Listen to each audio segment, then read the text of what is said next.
Bismillahirrahmanirrahim. Assalamualaikum warahmatullahi wabarakatuh. Innal hamdalillahi nahmaduhu wa nasta'inuhu wa nastaghfiruh wa na'udzu billahi min shururi anfusina wa min sayyiati a'malina may yahdihillahu fala mudhillalah wa may yudlilhu fala hadiyalah. Asyhadu an la ilaha illallah wahdahu la syarikalah wa asyhadu anna Muhammadan abduhu wa rasuluh. Allahumma sholli ala Muhammad wa ala alihi wa sahbihi wa man tabi'ahu bil huda ila yaumil qiyamah. Qala Allahu ta'ala ya ayyuhalladzina amanu taqullaha haqqa tuqatih wa la tamutunna illa wa antum muslimun.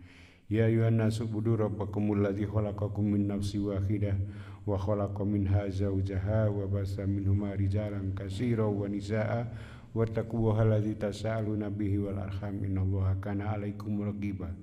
Ya ayyuhalladzina amanu taqullaha wa qulu qawlan sadida yuslih lakum a'malakum wa yaghfir lakum dzunubakum wa may yuti'illaha wa rasulahu faqad faza fawzan 'azima. Amma ba'd. Jamaah kuliah subuh Masjid Al-Manar yang semoga Allah muliakan. Pertama adalah kita senantiasa bersyukur kepada Allah atas berbagai karunia-Nya sehingga kita sampai hari ini masih diberikan kesehatan, kesempatan untuk menambah amal-amal kita. Semoga kita menjadi hamba-Nya yang bersyukur, yang bisa memanfaatkan karunia yang Allah berikan pada kita untuk ketaatan kepada-Nya. Karena di antara saudara-saudara kita mungkin karena terlalu asiknya dengan kehidupan dunia, maka melupakan yang namanya rasa syukur, sehingga waktu pagi yang berkah itu langsung digunakan untuk mencari keduniaan tanpa kemudian menggunakannya untuk yang lebih penting dari itu, yaitu untuk persiapan kehidupan di akhirat. Jamaah yang dimuliakan Allah Subhanahu wa taala, kita pada bab akhir di bab yang beribadah bersungguh-sungguh di akhir usia kita. Ya, kemarin kita telah membahas hadis yang ke-112 yang berkaitan dengan keutamaan Ibnu Abbas, ya. Jamaah yang dimuliakan Allah Subhanahu wa taala, jadi Ibnu Abbas waktu hadis ini disampaikan ini berkaitan dengan kejadian waktu Umar bin Khattab, jadi menceritakan tentang bagaimana pendapat Ibnu Abbas berkaitan dengan turunnya surat An-Nasr, idza ja'a nasrullahi wal fath. Ya, kemudian para sahabat-sahabat perang Badr, ya, para senior, ya, senior perang Badr, berarti usianya sudah senior begitu, sudah awal-awal masuk Islam, ya. Mereka ya mengartikan dalam hal yang secara zahir, ya, tetapi kemudian Ibnu Abbas yang masih muda itu punya kelebihan karena memang didoakan oleh Rasulullah tentang kepahaman terhadap agama ini, yaitu kemudian ketika ditanya apakah seperti itu Ibnu Abbas, ya, kemudian Ibnu Abbas menjawab ternyata bukan, ya. Maksudnya ada makna yang tersirat di dalam yang tersurat itu. Apa? Bahwa ketika surat idza ja'a nasrullahi wal fathu itu turun, maka menurut Ibnu Abbas ini adalah pertanda akan dekatnya ajal Rasulullah Shallallahu Alaihi Wasallam, karena idza ja'a nasrullahi wal fath, ya, itu mengisyaratkan tentang Fathul Makkah, ya. Kemudian berarti setelah itu nanti ayat itu banyak turun, kemudian sampai turun al-yauma akmaltu lakum dinakum wa atmamtu alaikum nikmati wa raditu lakumul Islam madina itu. Berarti kemudian Rasulullah SAW itu memang tugasnya sudah selesai kalau seperti itu, ya. Ya, ketika Rasulullah adalah utusan dan tugasnya sudah selesai, maka sudah paripurna tugasnya itu, maka sudah ini menunjukkan tentang ajalnya Rasulullah SAW. Ini adalah salah satu bentuk kecerdasan Ibnu Abbas. Maka jamaah yang dimuliakan Allah Subhanahu wa taala, kita bisa mengambil manfaat dari kegiatan kemarin bahwa memang di dalam akhir usia itu adalah dipentingkan untuk memperbanyak tasbih. Fasabbih bismi rabbika wastaghfir, ya. Kemudian bertasbih dengan memuji Allah Subhanahu wa taala dan minta ampun, sehingga Rasulullah SAW setelah turun ayat ini itu lebih memperbanyak tentang bacaan tasbih, ya, tahmid dan istighfarnya itu, ya, karena memang kemudian sudah diberikan tanda-tanda tentang dekatnya ajal Rasulullah SAW. Jamaah yang dimuliakan Allah Subhanahu wa taala, maka hadis-hadis berikutnya pada bab ini itu menjelaskan tentang memperkuat tentang kejadian yang dialami oleh Ibnu Abbas ketika diajak oleh Umar bin Khattab, ya, dalam suatu permusyawaratan untuk menjelaskan bahwa Ibnu Abbas itu tidak sembarang pemuda tetapi punya kelebihan. Nah, kemudian juga tentang apa yang harus dilakukan di akhir usia itu. Ya, hadis yang ke-114, an Aisyah radhiyallahu anha qalat ma shalla Rasulullah sallallahu alaihi wasallam ba'da an nazalat alaihi idza ja'a nasrullahi wal fath illa yaqulu fiha subhanaka rabbana wa bihamdika allahumma ighfirli. Hadis ini diriwayatkan dari Aisyah radhiyallahu anha.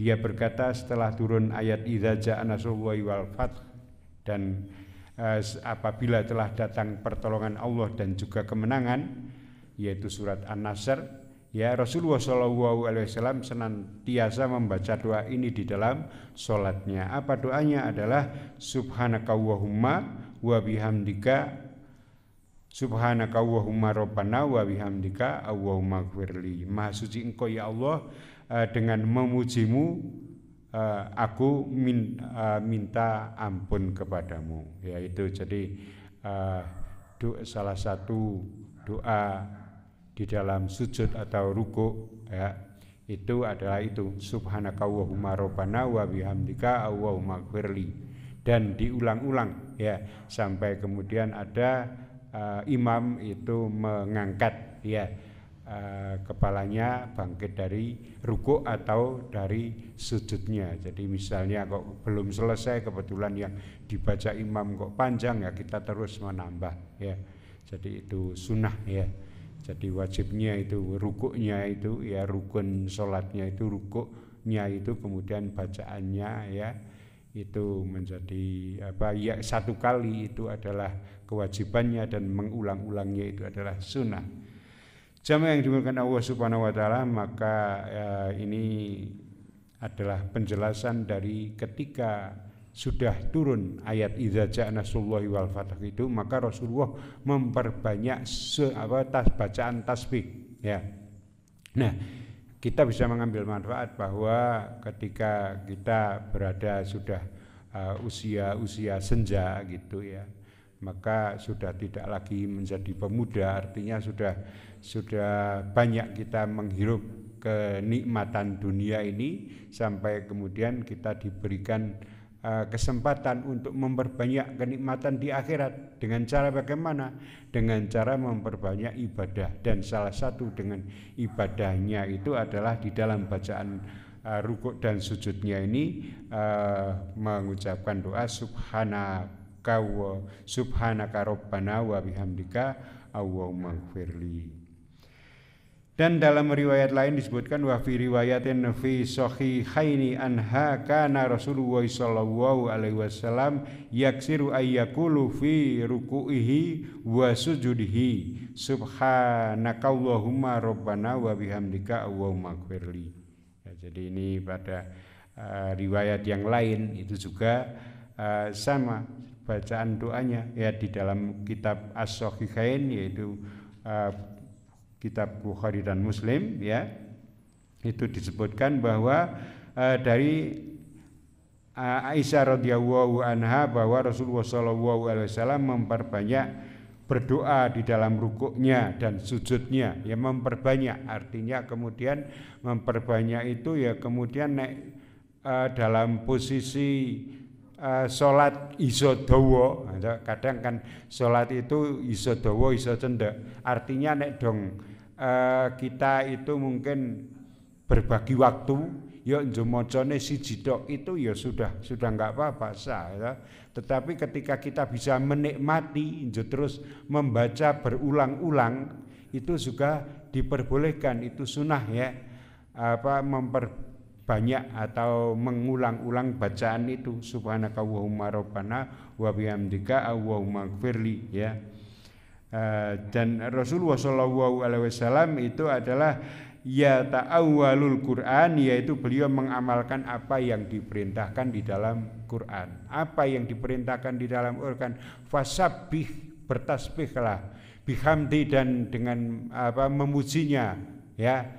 Berarti bisubhanaka Allahumma rabbana wa bihamdika wastaghfir, dan istighfar Allahumma firli. Maka bacaan itu adalah bacaan dari tafsir atau amalan dari perintah Rasulullah perintah Allah di dalam surat An-Nasr ayat yang keduanya itu, fasabbih bismi rabbika wastaghfir ya. Kemudian ditegaskan oleh Allah Subhanahu wa taala di dalam ayat yang ketiganya, innahu kana tawwaba wastaghfir, fasabbih bismi rabbika wastaghfir innahu kana tawwaba. Sesungguhnya Allah itu mencintai hambanya yang bertaubat. Jamaah yang dimuliakan Allah Subhanahu wa taala, dan juga di riwayat lain wa fi riwayatin li Muslim ya, yang diriwayatkan oleh Muslim, karena Rasulullah sallallahu alaihi wasallam yaksiru ayyakulu qabla an tamutu subhanaka Allahumma wa bihamdika astaghfiruka wa atubu ilaik. Ya, ini bacaan yang lain lagi ya.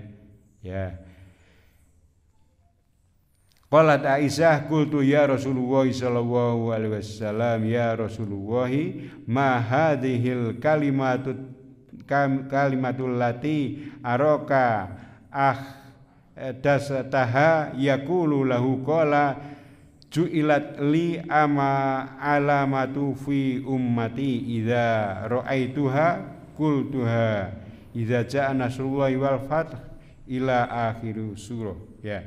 Dalam riwayat Muslim, sebelum wafat Rasulullah sallallahu alaihi wasallam, beliau memperbanyak ucapan itu subhanaka Allahumma ya.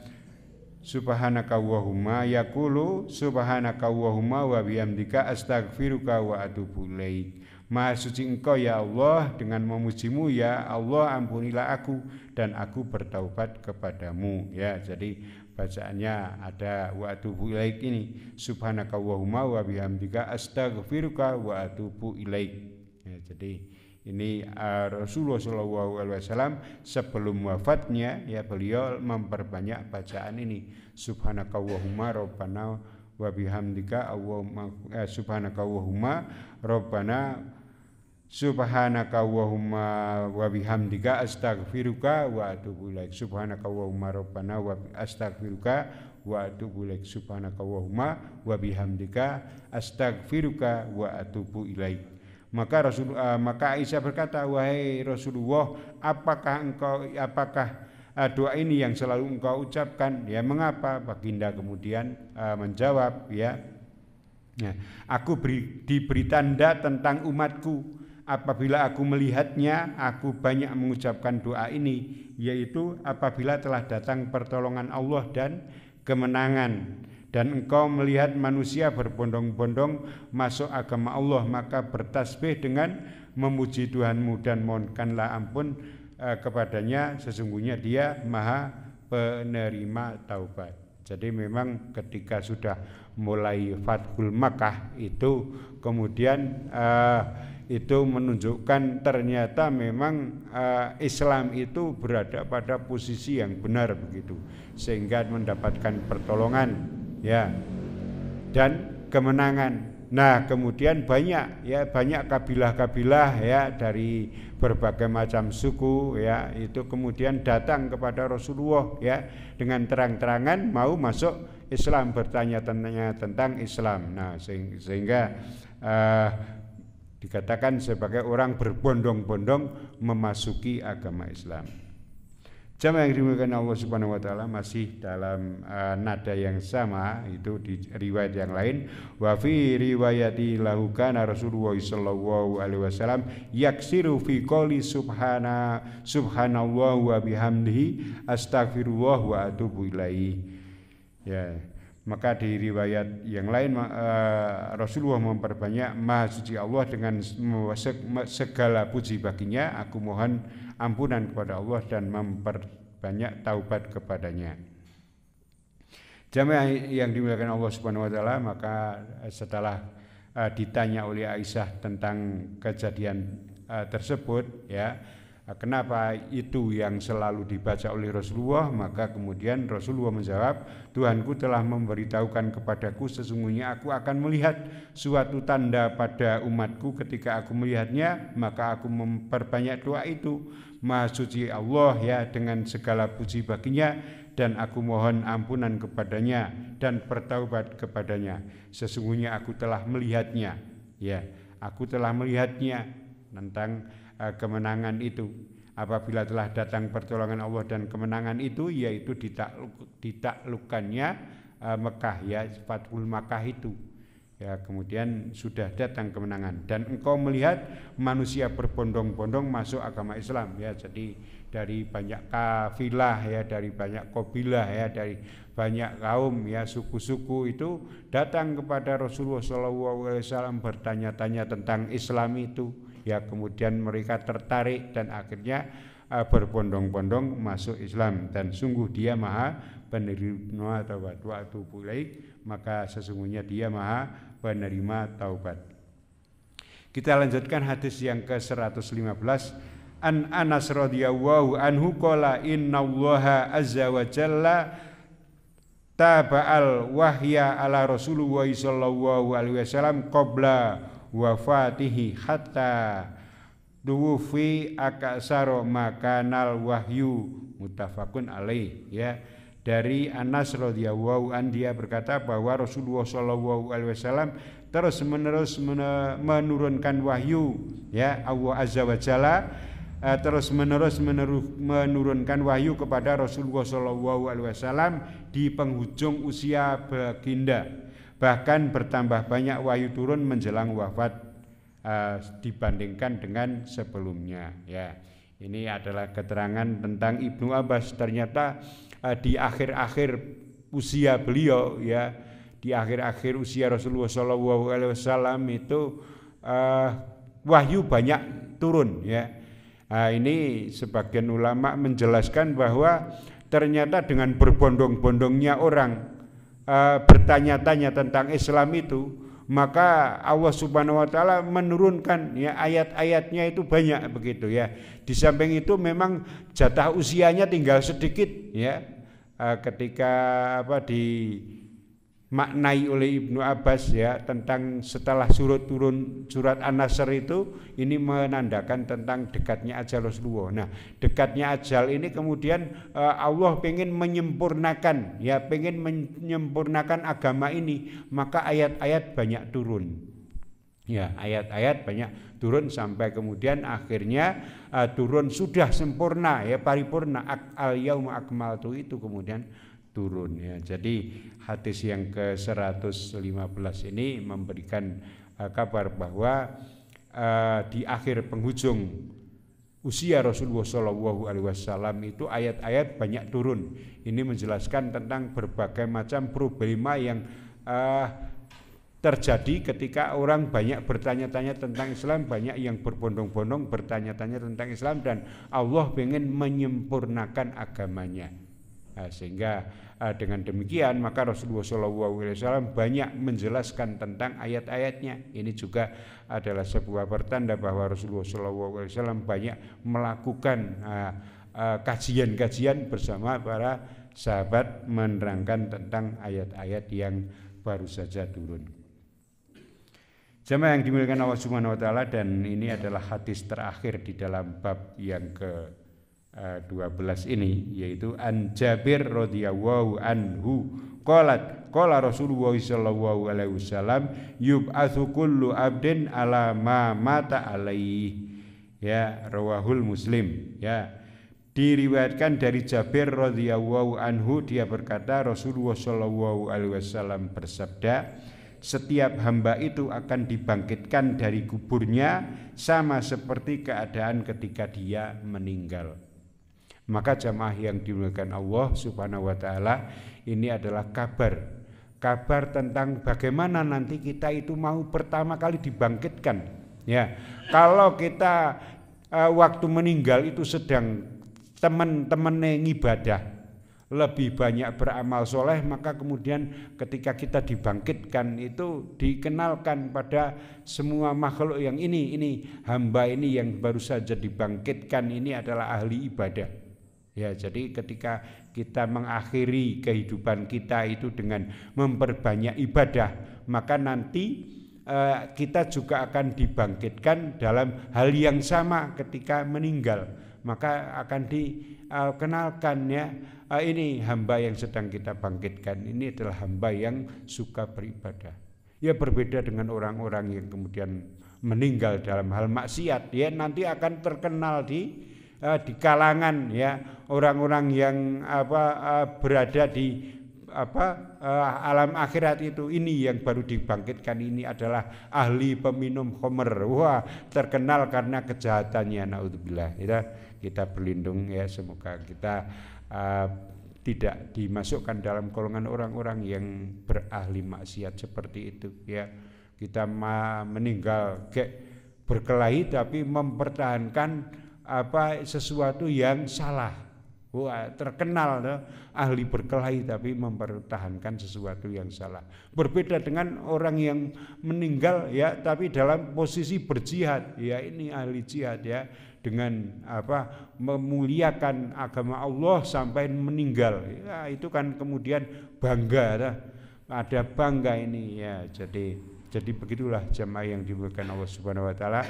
Maka hadis yang terakhir di dalam bab yang ke-12 ini itu memberikan gambaran bahwa setiap hamba Allah itu akan dibangkitkan dari kuburnya sama seperti keadaan ketika dia meninggal. Maka ini merupakan satu isyarat ya bagi kita ya, semoga kita ya kita tidak tahu kan kita itu mau meninggal kapan ya.